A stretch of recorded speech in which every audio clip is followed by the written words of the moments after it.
Mr. Alan. Oh, hello, Mr. Mario. How are you?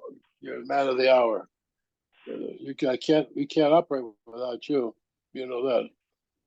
Oh, you can. You can. No, we're stuck without you. We can't proceed. How are you? Baruch Hashem, Baruch Hashem. Yeah.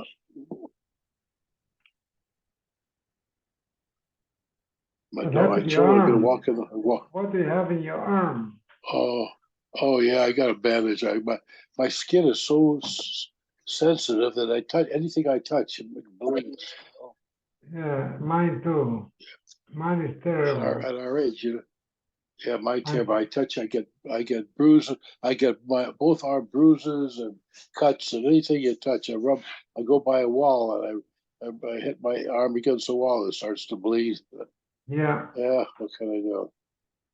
I guess that's part of the aging process. That's the youth. Yeah. That's the youth. Yeah. You're a kid. What are you talking about? You're a kid. You know. Shouldn't be these things. You're not too much older, Alan. Yeah, what are you, about 69? How old are you? 78. Are you really? Yeah. You don't look it, really. I was born April 11, 1945. Wow, just after the war, just before almost the end of the war. When Roosevelt died. Oh yeah? Yeah. Yeah. Oh, that's when he died then. Yeah, he died in April in 45, huh? Mm-hmm. Yeah, we're still in the war then. We were still in the middle of the war. Well, not the middle. The war was almost over. No, it wasn't over until we dropped the atomic bomb. Yeah, I know, but in Europe, it was finished. 2 weeks Not later. really. Two weeks later, Hitler committed suicide. Oh yeah, that's when it was over. Yeah. Where was he? Was he in Germany or was he in Austria? No, he was in the bunker in Berlin. In Germany?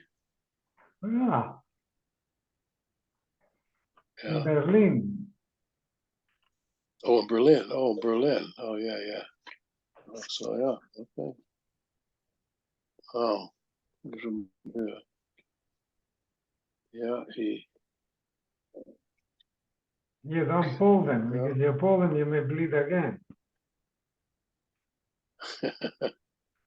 Yeah, probably. You see in my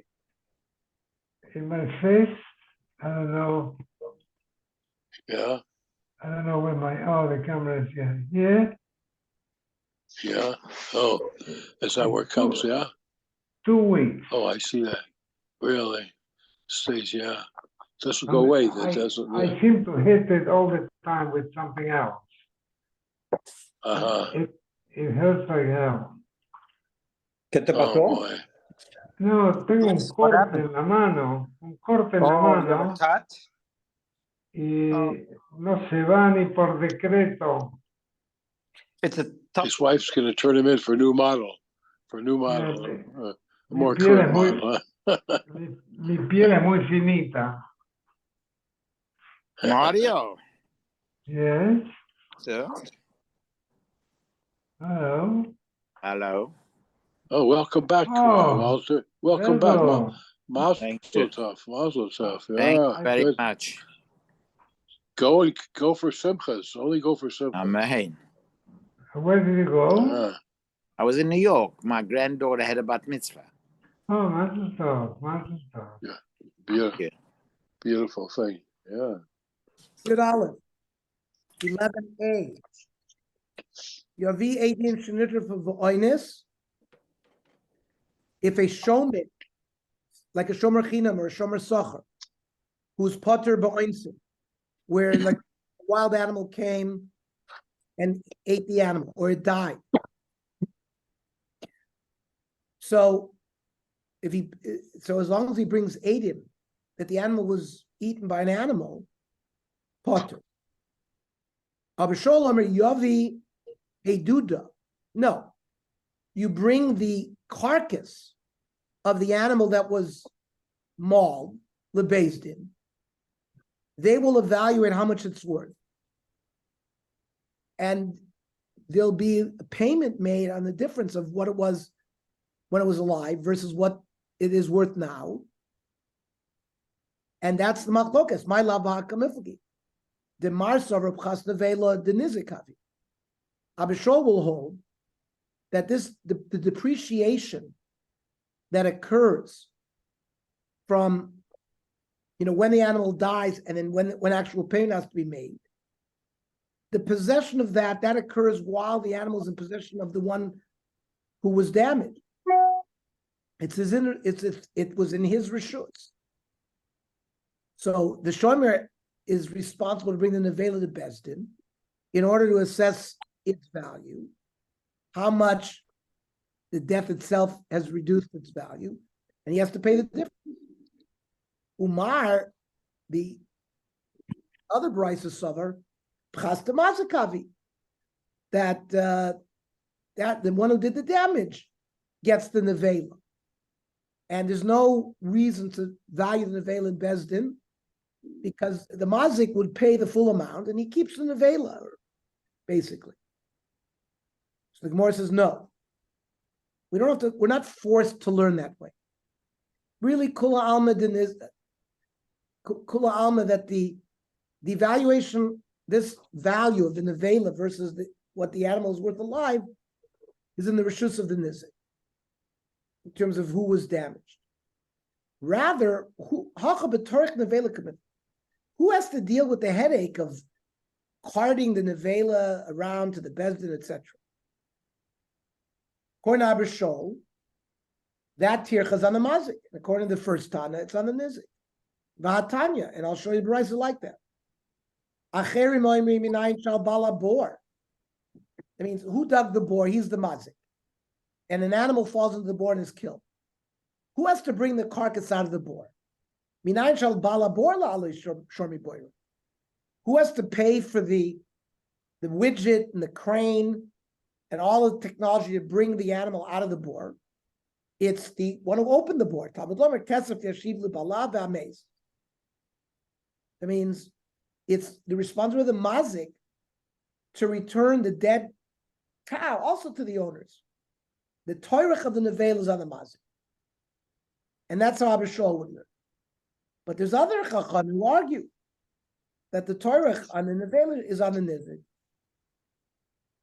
And that would be like the Tana who argued with Abishol. High torach on nevela. This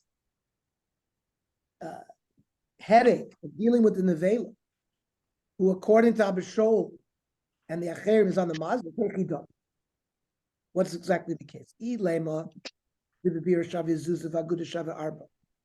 That in the bore, the carcass is worth $1. Now, when it's up on the top of the board, it's worth $4. So the mazik, he's the one who has to pay the damages to the owner of the animal. So kitach b'nafshe talk. He's just helping himself out by schlepping it out of there. It's not minadin or some kind of hefsid. No, we're talking about a case where the carcass is worth $1 in the pit, and it's worth $1 on the top of the pit. Is that, will that be realistic? Yeah. In Damri Inchi. There are things like a wooden beam. If it's in the city or if it's in the field, doesn't make a difference. It's worth the same thing. And there's no special tircha about bringing them from a field into the city. You can get it. The values of these things are the same no matter where they are. Amar Shmuel. Ein shamin lo lagana v'lo lagazim, ela nizikin. That means this requirement of Bezdin estimating the value of the carcass, or if a television had been broken and they have to put a value on a broken television. This thing that Bezdin does evaluation, it's only in the case of a damager. He has a requirement to return the nevela or the broken television to the one he damaged. And there, Bezdin will subtract the value of the carcass or the television as is. You know, they'll say, well, a normal television is $1,000. This broken television is worth $500. So you have to pay the difference. But a Ghana for a Goslin, they pay the whole thing, and they keep the pieces, and they can keep it. So it's not the same din. That din where we do an evaluation and give, that's only by hezek. But Vani Omer Af L'Shoyel, he includes a borrower. That if in a borrower's hands, he would have the same din as an Ezekiel. The Abba Moideli, and Rav agreed to me. So, Iboilu, what really did Shmuel say? Hachikam. Afla Shoyel Shamin? Did he mean that for a borrower, just like we said for somebody who was damaged, Bezdin does an evaluation of the broken pieces? The Abba Moideli and Rav agreed. Oidim Achikam, this is what he's saying. Vani Oimer Afla Shoyel Ein Shamin. He said, a shoyel is like a Ghana for a Goslin, pay the whole thing. The Abba Moideli, and Rav agrees with that. So we don't know. Toshma. Dahu Gavra Deshol Nagar Mechavre. Person borrowed an axe from his neighbor. Tavra, and he broke it. Also come to Rav. They went in front of Rav for din. Armalei Rav said, Zil Shalom like Gargamaya. Go give him back a regular axe. Shmamina. Ain shamin. We don't do this valuation of the brook, give him the broken axe and he has to pay the difference. A shoel is like a Ghana for a Gazlan, has to return a completely new axe. This thing that we subtract the value of the carcass, that's only by nizik, by damaging. Versus Adarabba. Pumfakert. We can learn the opposite. Mida Amrele Rav Kahani Ravasi Lerav. Dina Hachi. Rav Kahani Ravasi said, is this the din? And Vishasik, and he was quiet. Shmamina, that maybe Shamin. Maybe Bezdin will do evaluation for a shoel. So Itmar, Amr Ulam Rabbi Lazar Shamin Laganef Ula Gazlan. They actually hold that Bezdin will also do evaluation for a Ganef and a Gazlan. Rav Papi Amr Ein Shamin. V'hilchasa Ein Shamin Loy Laganef V'lo Lagazlan. Aval L'shoel Shamin.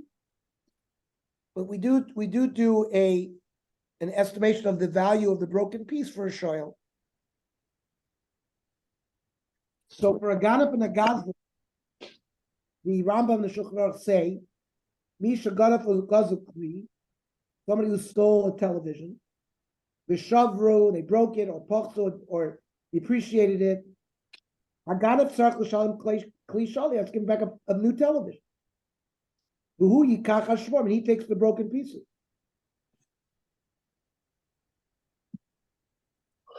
Because of our he doesn't have any money, he can give him back part of the value, give back the broken pieces. And the Rambam says that if the Bailam accept the broken pieces, and the Gana for the Gazal pays the difference, and they actually, let's say for sentimental value, the original owners want the old television back, they can do it.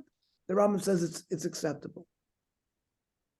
Okay, since we mentioned the name or you could have a situation where the parts are worth more than the whole. So the guy would rather have the parts back and then the value of the whole, because once you separate it, it's got intrinsically more value. Can you give me an example of something like that? You break apart a company. Sometimes a company has a higher valuation when it's broken into three companies. Okay, but we're talking about like a kli.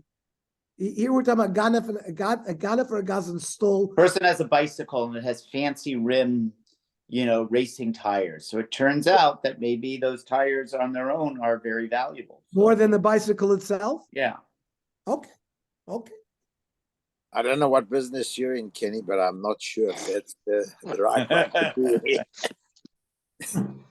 You don't? Okay. And it's like saying breaking up. In diamonds, it's the opposite. The bigger, the better. You know what I'm saying? Well, I will tell you something. Susie, I don't know, 20 years ago, she had a Cadillac Escalade. We had one of these big, to transfer. We had five children. So she parked in our driveway. That car had 3 rows. Yeah. It was a back row. She had it stolen 3 times. Not the car. not the car. Right. Just the back seat. Tires. No, the back seat. Apparently, all the drug dealers in Mexico wanted this car, and they wanted that seat. So that's an example where they didn't steal the car; they stole just the part. Right. Okay. Ask Marty how many times they stole his wheels off his car in front of the house. Oh, yeah.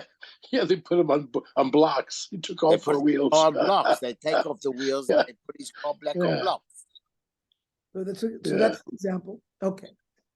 So the Gemara mentioned something in the name of Ula Amr Abelazar.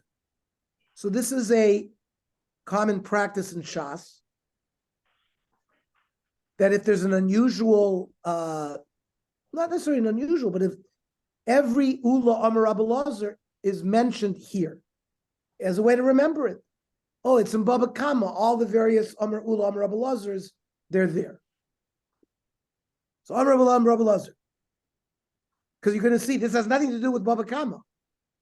So, but we're going to bring other halachas said in the name of Ula Amr Abelazar. Shilya Sheyatasa Miktsas. A pregnant woman. So her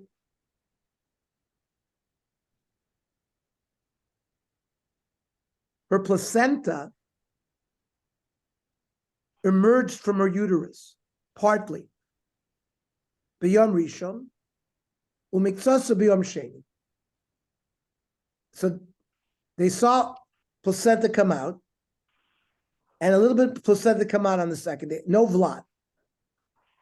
Now, when a vlad is born, depends on whether it's a male or a female. So for a male, there's 7 days of tumah, followed by 33 days of tahara. Minat Torah. We don't have that today. We have different dinim. For a female, it's 14 days of tumah, followed by 66 days of tahara. So when do you start counting? Moinin law min arisha. As if when the placenta came out on the first day, that's when the vlad came out. Amalei Rava my daita. Rava said to her, why are you pasking like this? Is it because of safek? You're pasking lechumra? This is going to be a chumra to asila de kula. There are sometimes chumras that lead to leniencies. How is this? How is this? To come into Haris law, mirisha, because for a female, after 14 days of tumas later for a female, she's not going to be considered tahara.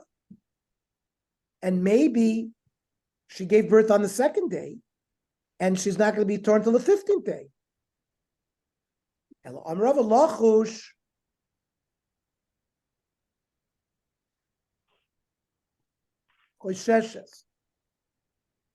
We already worried that there might have been a Leda. There is a concept that there's no placenta without a vlad. We know this medically as well. You cannot, if there's a placenta created, there had to be an embryo there. That's what stimulates the uterus to develop a placenta.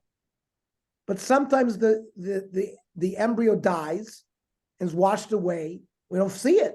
And all you see is a placenta. So, lochush chosheshes, we're already choshesh for a vlad from day one. But mimna, lo mimna, elalusheni, we only start counting from the second day. So therefore, we take care of all the sveikas. My kamash malon, what are you teaching me? They mix the shilya below vlad? That there's no placenta without a vlad? Tanina. That's already been taught. Shilya shiyatsa mixat. You have a placenta, part of it came out, part of it did not, by an animal. Now, asura, the placenta that stayed in the body, asura bachila. We assume that there was a vlad there that came out with the placenta. And the placenta that's still in the animal's bodies is also a vlad there. And therefore it's not considered a chelek of the cow, which is mutter b'shchita. It's considered now its own thing. Normally when you shech the animal, its goof can be eaten.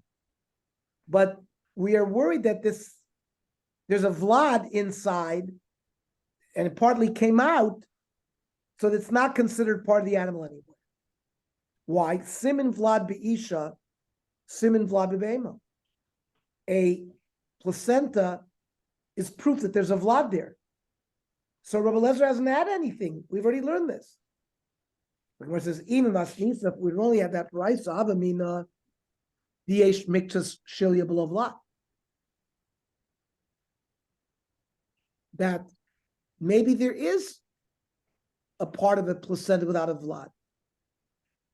And maybe the fact that the Mishnah answered that which was inside the uterus ba'achila is a gzeira miktsasa atukula.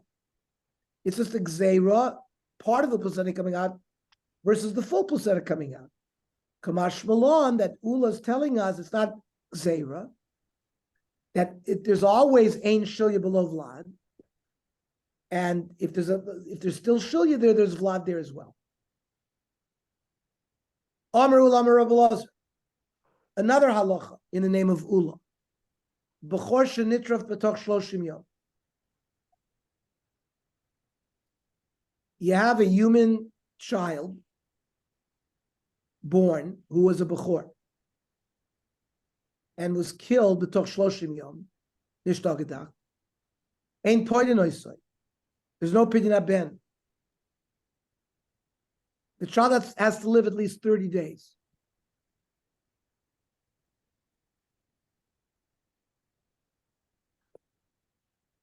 Tani Rabbi Chama, b'toch shlemer padot tivdeh, yachal afilu nitraf b'toch shloshim yom. Since it says redeem, I would have thought maybe even if it was killed by an animal within the 30 days.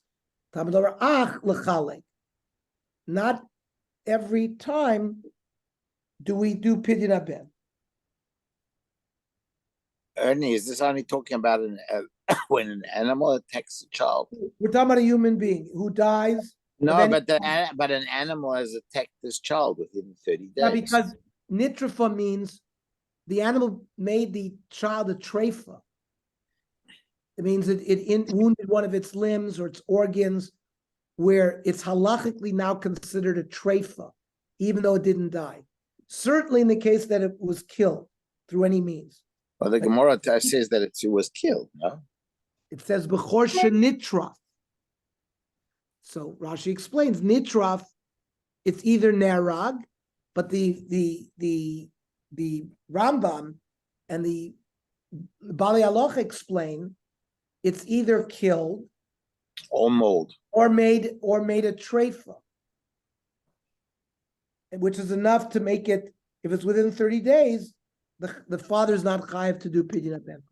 Let me ask you, but this kid is not a kohen or anything. So No, we're talking about a regular bechor, like when you do pidyon haben for your bechor. No, but I'm saying a bechor. So bechor has a special din. A bechor has to be 30 days. Yeah, 30 days to do Of shlemus. require pidyon haben. But no, but that obviously has to be 30 days of shlemus. That's what it seems to be, because the bechorim were supposed to be the kohanim. Maybe that's the reason why. No, it's not a matter. We're talking about, we have a din of pidyon haben. I understand. We're not talking about when the bechoros were kohanim. We're talking about No. I'm just saying it seems to be only well, obviously it's a din of pidyon haben, but it seems to be only the pidyon haben when it's mold that you basically don't have to do pidyon haben. So it's any time it dies. It's not just if it was mold. Rashi says, "Chor adam shenerag b'toch shloshim yom." The meis me'atzmo lo itzrach lan lamemer. If it just died, it's certainly we don't need a chiddush for that. No, you don't need that. The hachsivuf tu yavi ben chodesh tifte. Aval hash, because you need it's got to be 30 days to trigger the chiyuv. Aval hash to itzrach last year was a chiddush. The law, I mean, ilo iktal avachai, because if it wasn't killed by an animal, it would have lived, and it's not a nafel, and maybe you should redeem it. So we have to be told that no, that even when a child dies on its own on day 15, it's not considered that it was ever a live child. It's a nafel. It had some kind of illness or some problem. But if a healthy child is all of a sudden killed by a lion on day 15, there was a havamina to say that you should be pointed to such a child because it would have lived. It's not a nafel. Comes this halacha to tell me that no, that if it was nitraf, afilu nitraf, lechali. Okay. Omer ulam Rabbi Elazar. Behema gasa, a large animal, right? A behema daka is a sheep and a goat. A behema gasa is a cow or a horse. Niknis b'mashicha.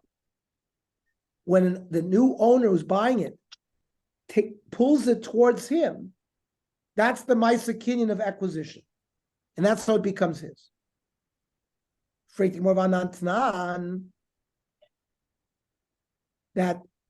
a behema gasa like that is niknas b'masira.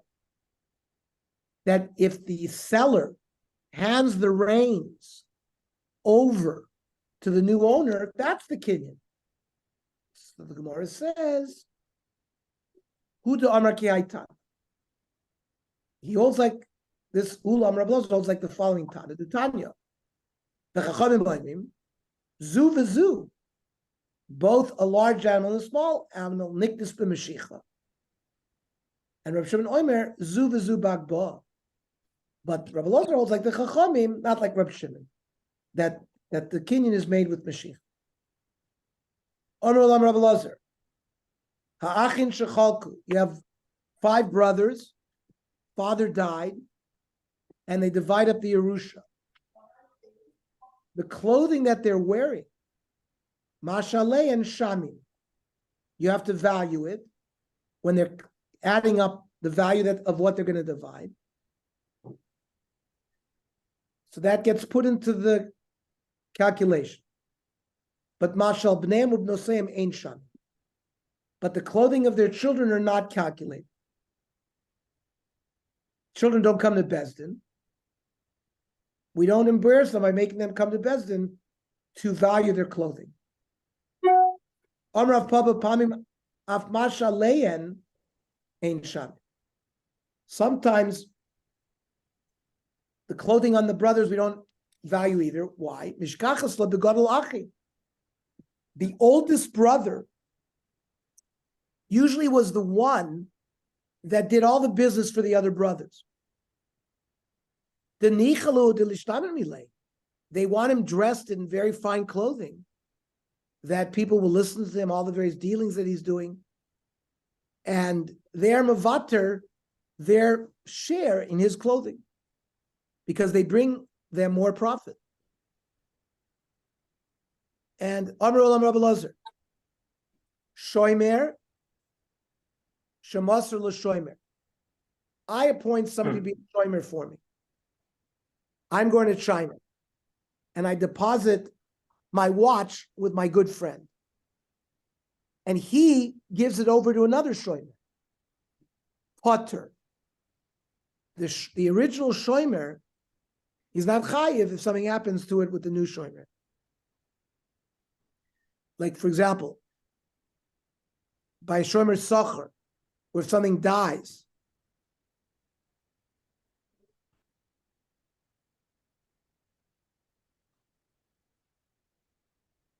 or shomer socher is potter by misa, or by shomer chinim gneva, those things that he's potter with, he's potter when he gave it to the second shomer as well. The loma boy shomer chinam shemasl shomer socher is no question. If he was originally appointed a free shomer, and he went ahead and paid somebody else to be a shomer socher, dalui alu l'shmira, so he elevated the quality of the shmira. Ela afilu shomer socher shemasl shomer chinam. He was a paid watchman, and he gave it to a free shomer, where hashta grui gri l'shmiraso, he lessened the shmira, still potter, nami potter. Shari Mosel ben Das. He gave it to a human being with Das. And that's enough. However, Rava Omar, Shoimer Somashal Shoimer Chayiv. If the Shoimer gave it to a second Shoimer, he's Chayiv no matter what happens. Even on the things that he otherwise would be potter, like we said, by Shomer Socher Misa, or by Shomer Chinim Gneva, he would be Chayiv.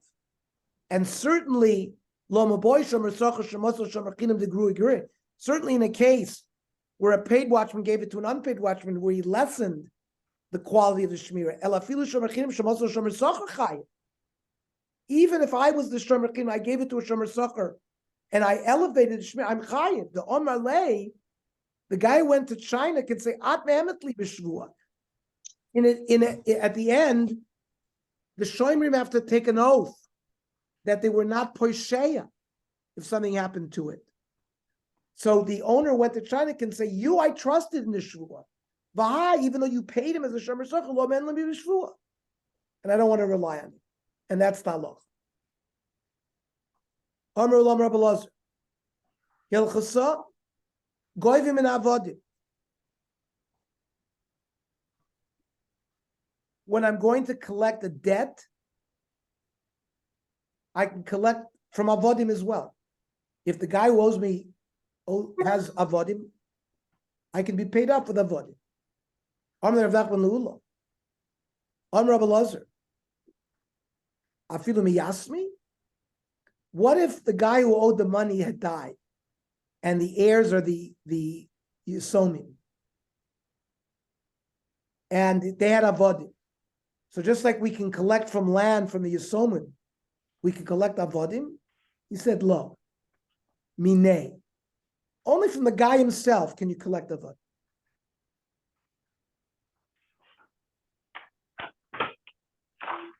Now I don't understand. Says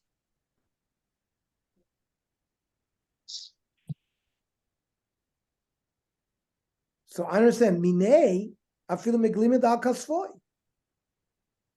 When we talk about the original guy who owed the money, so he is meshubed with his shirt off his back. We say this on our ksuba. Certainly, you can collect from avodim. It's his asset. Just like you can collect from the shirt off his back, you can collect from avodim. So, what big chiddush did Rabbi Elazar say that you can collect from avodim? Oh, Chochma eskinan shaso apoitik. He had appointed the Eved as a specific mechanism of repayment. He was like a collateral for that debt, and that when he comes to pay the debt, you're going to give me that Eved. And now let's say the original owner had sold that Eved to somebody else. He can go and collect it from that guy. Kirova, Shomerova, Osa, Abda Poitiki. If he made his Eved an Apoitiki, which is a specific repayment from him, It's a mortgage, right? and Machru, and then he sold it to somebody else, Balchov Goy Be'emet. The creditor can go to the person who bought the Eved and take it from him. Let's say he made Shoira Apoitiki Machro. If he appointed an ox as the method of repayment and sold it, there, the creditor cannot go and get the ox. My time. Ha isle call. When an Eved is sold, people hear about it. So the one who bought it knew that there was a shibud there, so he took the risk. Buying an ox, less call. The shibud doesn't transfer, and the one who buys it doesn't get to lose his money because of this shibud that doesn't have a call. Okay. So tomorrow 7:30, Gemara, and Tzur B'Marabonim will be at 8 o'clock, God willing. Shkoyach.